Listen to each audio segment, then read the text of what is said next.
Well, he's one of the stars when it comes to Friesen Performance IMC Northern Sport Mod action in the Pacific Northwest. He's a 4-time Oregon State champion, 4-time defending Southern Oregon Speedway track champ, along with other accolades to his credit. We're talking about Jorddon Braaten, and he's our next guest on the Beyond the Flags podcast. Well, here we are back with a brand new episode of the Beyond the Flags podcast. Joining me now from Central Point, Oregon, he competes in the Friesen Performance IMC Northern Sport Mods, driving car number 84. It's Jorddon Braaten. Jorddon, really looking forward to this interview. You and I, we've had a lot of interviews with each other. Well, mainly me talking to you in Victory Lane throughout the years, but we'll get the Jorddon Braaten story out there for all the people, the Speedway Motors IMC Weekly Racing Program, know all the deets about you. Sounds good. Yeah, it's always fun talking with you. I appreciate it. Well, first of all, for people that don't know who you are, very accomplished IMC Northern Sport Mod driver and based out of Southern Oregon. You guys have, when I say you guys, you and your team have just managed to just be on kill and just dialed in. It seems like every place that you guys go, you're the numerous all-time winner in the division at several racetracks. And, it's just, you guys have a great recipe. Yeah, I think we've had some luck, too. You can't count that out. For us, it's just been, trying to stay on top of our car, I think, is a really big thing for me and my dad. And, he takes a lot of pride in our car, and so do I. I think he just, he's super precise on everything. He wants to make sure everything's running good and working right. And, I think having problems at the track takes out a lot of, those issues. If you don't have to worry about that, then the chance of you going out there and doing well, I think, is a lot higher. So just having stuff fall off the car and break and all that nonsense, stuff you don't want to deal with. So, that certainly helped us over the years. And my dad's pretty thorough and he works on the car a ton. And, I get to drive it, and kind of a blessing for me, but without my family, I definitely wouldn't be doing any of it for sure. So no doubt about it. Your family is amazing. And as I've gotten to know you guys throughout the years, amazing is an understatement, and going back to your racing career, I think I remember one of the first times I met you was probably you ran street stocks, and I'm just trying to think of the year. It had to have been about 10 years ago or so, and it was before you got in the sport mods, and then and you guys were fast in that. Yeah, so it all started sort of back probably like 99, 2000, 2001, somewhere in there. Okay. My dad sponsored a guy out here in White City, and so I just started going out to the track when I was a kid, and for a long time I wanted to go racing. I just would be out there every weekend, and wanted to jump in the car myself, and I was hounding him for years and years to get into a car. And it was 2010 is when he bought me the street stock. I think it was like a Christmas present or something, actually. And so we started building on that and went out the first year, and I think we raced in 2010. We only raced like 4 races that year, and of course didn't know what we didn't know. And 2011 was the first full season we had, and we started doing good. There wasn't a ton of cars to race with back then.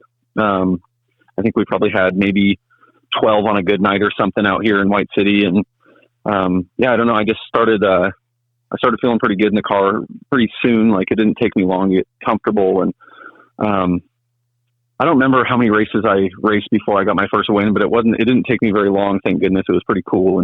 And we raced it. Oh, my first win was in Wairika, actually. I remember that. It was like a $500 to win show. And so that was pretty cool. And I don't know, it's like you win one and you want to win another, and you start kind of getting the recipe on what it takes, and good maintenance on your car and being thorough with everything, and just thinking about setup was a big thing for me. It's like I like obsessing over the suspension on the car, and it just started taking off from there. We raced that car for 3 years, I think, and then we jumped into the sport mod. And when I think IMCA just first came over in the sport mods, turned around in that time, and that's when we got that car and started racing that a whole bunch. And so, well, and when you got started in street stocks, that was still kind of the age where it was a transitionary period. Definitely 2010, where each racetrack, when it came to street stocks, kind of really had their own set of rules. So you'd have to go to the racetrack if you were traveling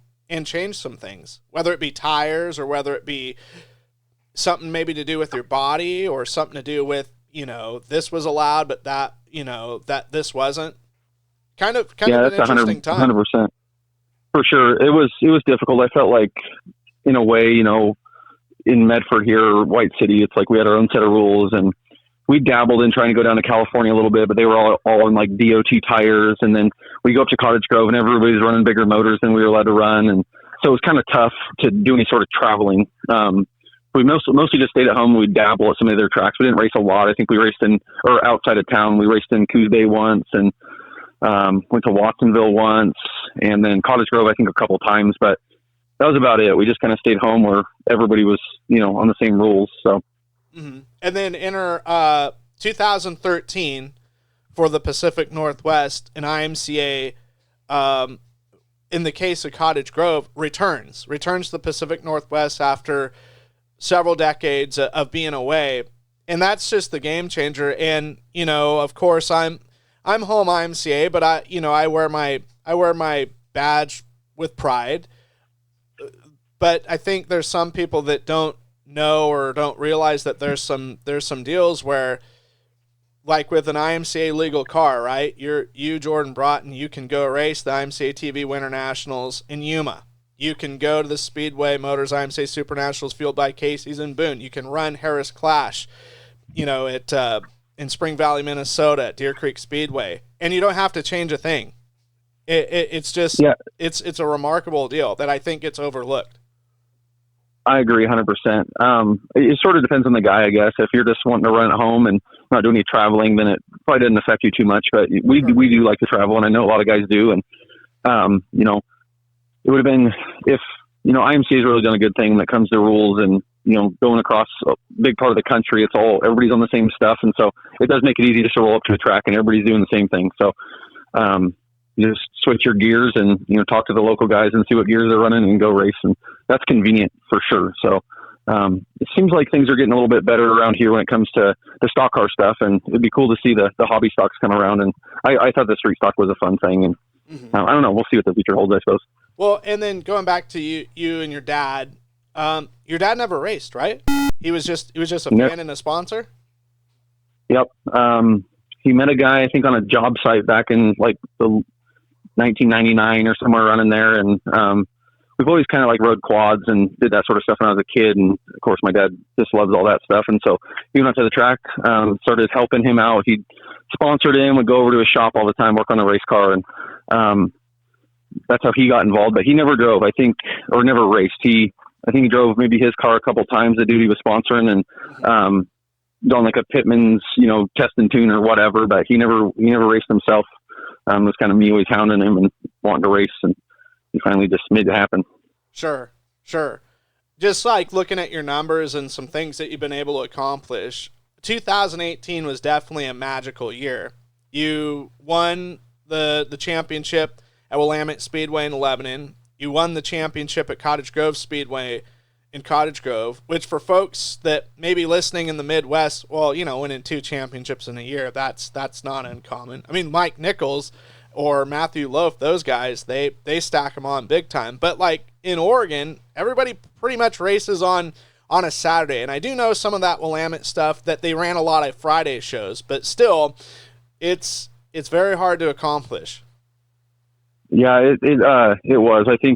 Once again, I think we probably had a little luck on our side, and we just tried to make every show in Willamette and Cottage Grove that year. And I usually don't try going for points so much. I mean, maybe I was that year, but you start doing good and winning and leading points, and then all of a sudden you want to seal the deal at the end. And I think that's sort of how that year went. We were just doing really well, and both tracks. And yeah, it's like you might as well go for it at the end. I remember racing a lot with Justin McCready, and he was pretty fast that year, and we were having a good battle. And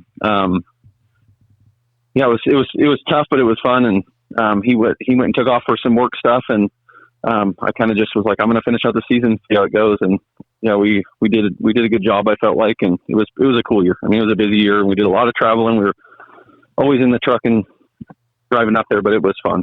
and we had a good time with it. Yeah, and I should note, too, you won the state championship that year. For the state championship, it was kind of like a San Francisco Giants kind of theme where the even years you were winning the title, 14, 16, 18, but you broke that theme by winning it in 2019. Yeah, that's I think, trying to win the state championship just requires a bunch of racing and making all the shows and not breaking your car and getting into just stupid, things on the track where you're out for a couple of weeks. And so just trying to stay consistent is all, just being at the track and always racing, I think helps, And then I think it was right about COVID or so, 2020, 2021, you guys kind of, I wouldn't say slack, but ran a limited schedule, right? And then last year you bounced back in a big way. I wouldn't say bounce back, but you return as a champion at Southern Oregon Speedway to win your 4th title there. Accomplishing that had to feel really good for you and your team. It did. Last year was definitely tough. I mean, the couple prior years I had to take a bit of a break for some work stuff, and but last year was tough. I mean, I just feel like you take a couple years off, and if you're not doing it all the time, people just get good fast. And, we got guys now that it's just like, I feel like more and more people are capable of winning any given night. And so it's getting harder and harder. I'm not saying it's not always been difficult. It just feels like it's getting harder as time goes on, and everybody's getting more knowledgeable and everybody's getting better equipment. And, it's just, it was nice to come back and do a good job last year, excuse me. And, it was a good year for us too. Well, and something cool for fans of IMCA Northern SportMods, and obviously you as a driver, big money shows. I mean, that seems to be the theme. The Ralph Bloom Memorial at Cottage Grove, the R. Charles Snyder tribute race that they have, and then this Western SportMod Nationals at Wairika. There's just an immense amount of money, and not just at the top, but paying throughout the field that's up for grabs for some of these teams.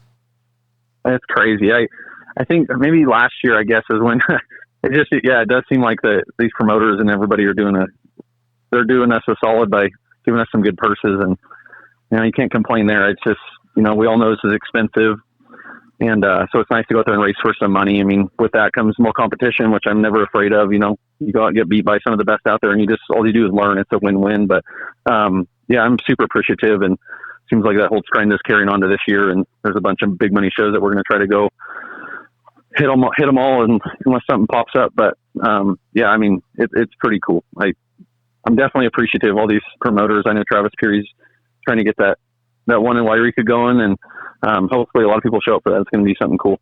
Well, and let's talk about Wairika for a moment. You won the Friday night of the doubleheader weekend they had there a couple weeks ago on the 12th of April. And Wairika, it's back, and that's a great thing for that facility, that community.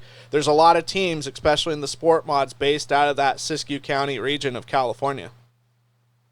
Yeah, I mean, it's kind of, I don't know, it's Northern California, so hopefully we're going to get all the guys, at least for the big race, coming down from all parts of Oregon, and then coming up from, all through California. And I mean, I've been hearing rumors that guys are coming from the Midwest, and so that's going to be cool. But yeah, I mean, for just weekly, I mean, I don't know. I feel like down there, it's just where the competition is getting pretty tough. And it's getting that way everywhere, but Wairika, it seems like it's becoming a hotbed of just some good talent, and it's good to see. It's making everybody better around here. Yeah, I mean, it was both nights were sensational. Like, it was you and Ethan Killingsworth battling it out, and then it was Matt Sanders and Killingsworth, and Ryan Peary was in the mix. I mean, just wild stuff, entertaining racing to say the least. Yeah, I loved it. It was like I told Ethan after that race, I was like, man, it was a battle, but it was super fun. When the first night or the second night, whatever one we won, I don't remember, but I had a good time with it. No doubt. And I was talking to your dad. I think you were talking to somebody else, but he said you guys are signed up for pretty much a full season. It's not a limited schedule anymore. Yeah. As of right now, yeah, we're just going to race every chance we get. And, if I have to adjust later on the season, then we'll deal with it. But I'm just going to we'll keep going with the way it is right now until something changes. Are you looking to find that adrenaline rush, but you can't because you're not at the racetrack?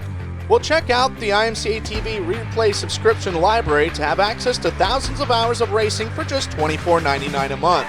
Relive all the moments of the Speedway Motors IMCA Super Nationals fueled by Casey's at Boone Speedway, the Harris Clash at Deer Creek Speedway in Spring Valley, Minnesota, the IMCA TV Winter Nationals at Cocopah Speedway in Somerton, Arizona, Florida's Clash on the Coast, and dozens of Speedway Motors IMCA weekly racing program racetracks from across the nation, as well as the IMCA TV Dirtcast podcast.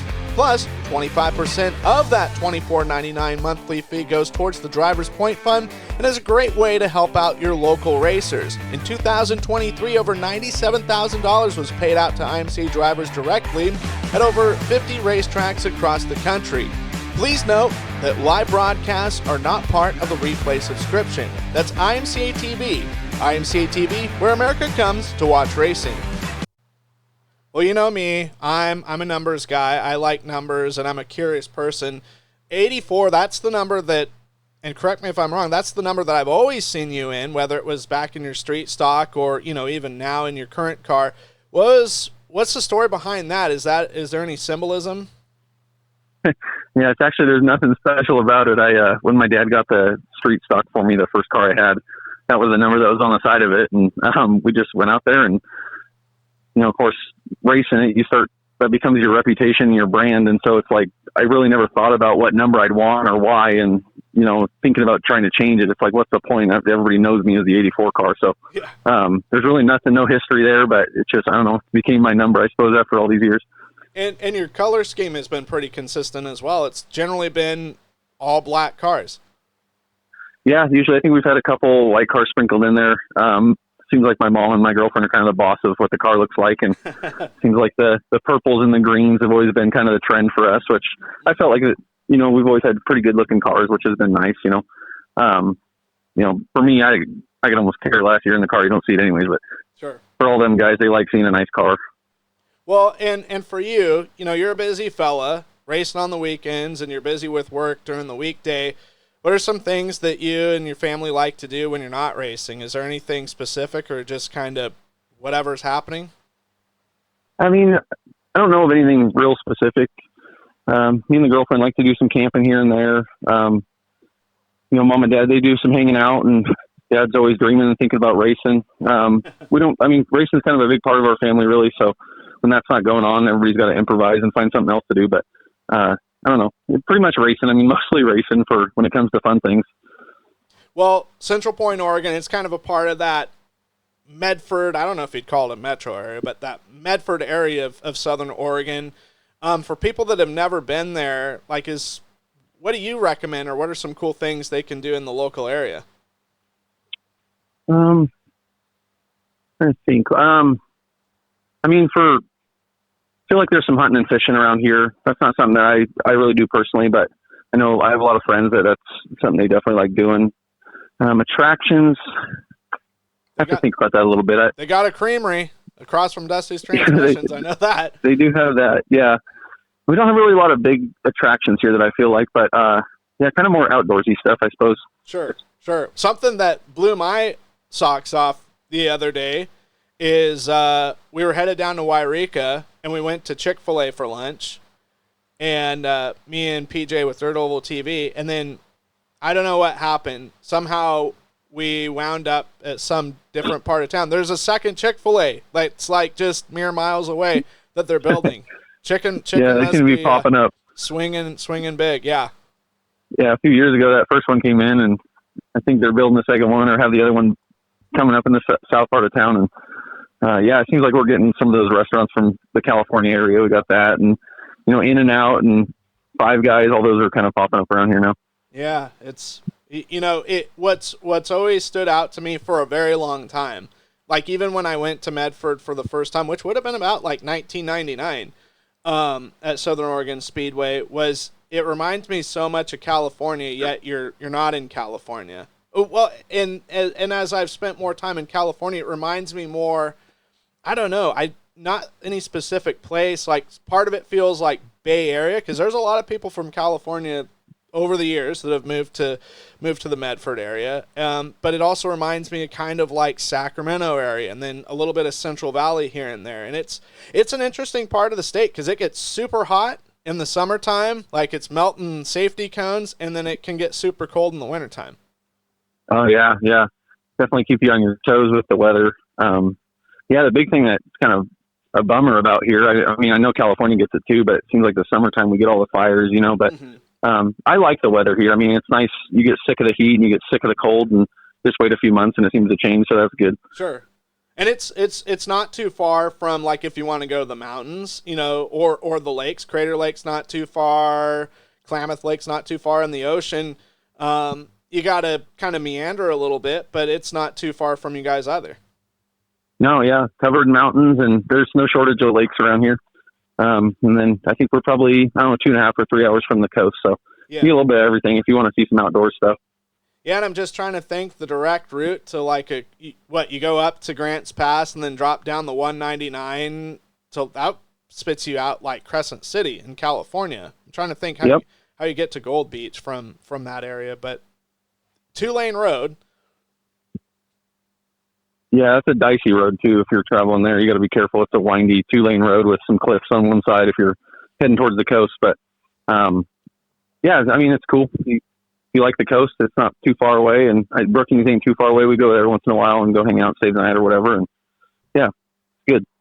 Awesome. Well, it's been great to catch up with you and learn your story, how things started, and kind of see where things are going for you and your race team. I know that you got a great group of people, and you mention your family a lot, and I just like to give you the platform. You can thank them individually again, as well as all the wonderful sponsors and marketing partners that you guys have. Yeah, for sure. I mean, definitely my mom and dad and my girlfriend, they're diehards. I think they like this racing thing more than I do. So without them, we wouldn't be doing it at all. Good buddy Don Winslow, who's always out of the track with us helping, and of course my sponsors. Miller Paints has been on there a while. They've been super helpful. Quench and Drench, they've been on there since day one. Rise Law Group just came on board this year, and they've been really awesome. Dwyer Williams, Chericos, Cloud Maintenance.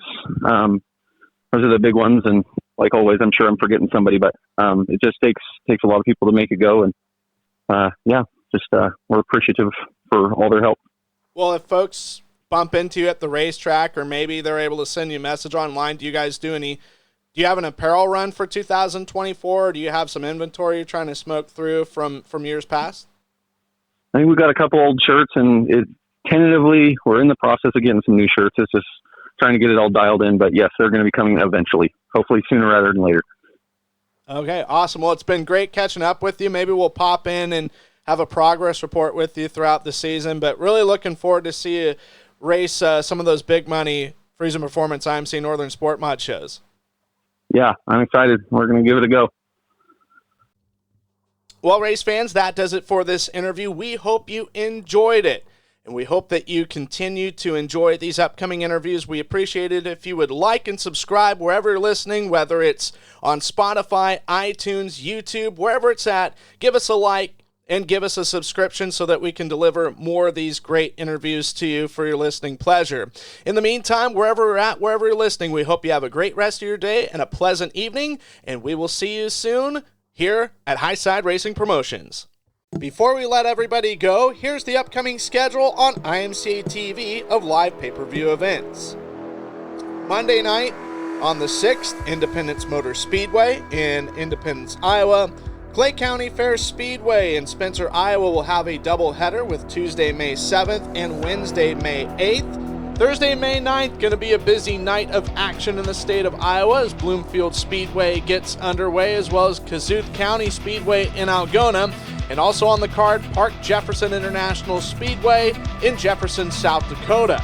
Friday night, we'll kick off Davenport Speedway in Iowa, Mandan, North Dakota's Dakota Speedway, Murray County Speedway in Slayton, Minnesota, Stewart International Speedway in Stewart, Iowa, Black Hills Speedway in Rapid City, South Dakota, and Saturday night, Crystal Motor Speedway in Michigan, Iowa's Boone Speedway, also in Iowa, Makokata Speedway and Independence Motor Speedway, Eagle Raceway in Nebraska, Petaluma Speedway in California, Grays Harbor Raceway in Elma, Washington, Harlan, Iowa's Shelby County Speedway, Williston Basin Speedway in North Dakota, Southern Oklahoma Speedway in Ardmore, Oklahoma, Grayson County Speedway in Bells, Texas, Electric City Speedway in Great Falls, Montana, Cottage Grove Speedway in Oregon, Bakersfield Speedway in California.